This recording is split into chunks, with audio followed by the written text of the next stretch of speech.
ছাত্ৰ ছাত্ৰীসকল আজি তোমালোকক মই ফকৰা যোজনাৰ বিষয়ে পঢ়াম। ফকৰা যোজনানো কি, ফকৰা যোজনা কাক বোলে তাৰ বিষয়ে আলোচনা কৰিম। তেতিয়াহ'লে আহা আমি ফকৰা যোজনাৰ বিষয়ে জানো। ফকৰা যোজনা হৈছে এবিধ লোকসাহিত্য। লোকসাহিত্য কোনবিলাক তোমালোকে জানানে? লোকসাহিত্যবিলাক হৈছে সাধাৰণতে আমাৰ পৰম্পৰাগতভাৱে যি জনসমাজৰ মুখে মুখে চলি আহিছে, যেনে কাহিনী, গীত, পটন্তৰ, নাটকীয় কাহিনী, আখ্যান, বেলাদ এইবোৰ হৈছে লোকসাহিত্য। তাৰে ভিতৰত এবিধ হৈছে ফকৰা যোজনা। ফকৰা যোজনা হৈছে আমাৰ এবিধ পৰম্পৰাগতভাৱে জনসমাজৰ মুখে মুখে চলি অহা লোকসাহিত্য। তাৰে কেইটামান পৰীক্ষাত আহি থকা তোমালোকৰ ফকৰা যোজনাৰ বিষয়ে মই আজি আলোচনা কৰিম। প্ৰথমটো হৈছে ইন্দ্ৰৰ সভাত ফেঁচাৰ কুৰুলি। এতিয়া ইন্দ্ৰ কোন তোমালোকে জানানে? ইন্দ্ৰ হৈছে স্বৰ্গপুৰীৰ দেৱতাসকলৰ ৰজা। তেওঁ তাত বিভিন্ন বিষয়ত আলোচনা বিলোচনা কৰি থাকে। ইন্দ্ৰই যেতিয়া ৰাজসভাত দেৱতাসকলৰ সৈতে নানা গুৰুত্বপূৰ্ণ বিষয়বোৰ গভীৰভাৱে আলোচনা কৰি থাকে, তাতে ফেঁচাৰ নিচিনা এবিধ কুলক্ষণীয়া প্ৰাণী গৈ পেলাই ইন্দ্ৰৰ সভাত যদি উপস্থিত হয়, তেতিয়া সেই সভাখন অমংগলীয়া বুলি ধৰা হয়, কিয়নো ফেঁচাক আমাৰ সমাজত কুলক্ষণীয়া প্ৰাণী আৰু কুৎসিত প্ৰাণী বুলি ধাৰণা কৰা হৈছে।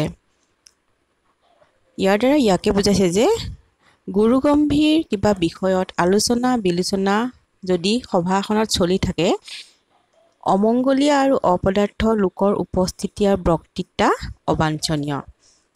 অৰ্থাৎ তাত অপদাৰ্থ লোকৰ উপস্থিতিয়ে শোভা নাপায় আৰু অবাঞ্ছিত বক্তৃতায়ো তাত শোভা নাপায়। এইখিনিয়ে তোমালোকে নিশ্চয় বুজি পালা। আৰু এটা বুজাই দিছোঁ, অজ্ঞানীক জ্ঞান দি মনত পালোঁ কষ্ট, কণীবোৰ ভঙাই পেলাই বাহু কৰিলোঁ নষ্ট। এতিয়া অজ্ঞানী বুলি ইয়াক উদাহৰণ দি কোৱা হৈছে বান্দৰক। বান্দৰৰ কথা তোমালোকে জানা, বান্দৰে নিজৰ ঘৰবোৰ সাজিব নাজানে। বান্দৰ অতি মূৰ্খ প্ৰাণী। সিহঁতে যিমানেই বৰষুণত তিতি বুৰি নাথাকক কিয়, যিমানেই কষ্ট পাই নাথাকক, সিহঁতে নিজৰ কাৰণে ঘৰ এটা বনাই ল'ব নাজানে।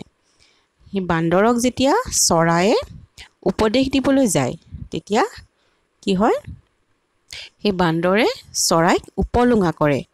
উপলুঙা কৰি পেলাই চৰাইৰ যিবিলাক বাঁহত কণী থাকে, সেই কণীবোৰ ভাঙি একেবাৰে নষ্ট কৰি পেলায়।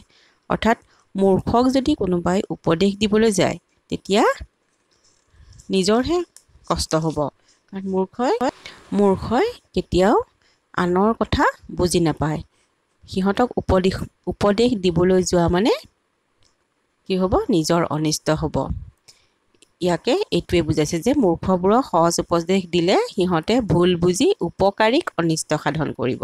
এতেকে মূৰ্খক উপদেশ দি লাভ নাই।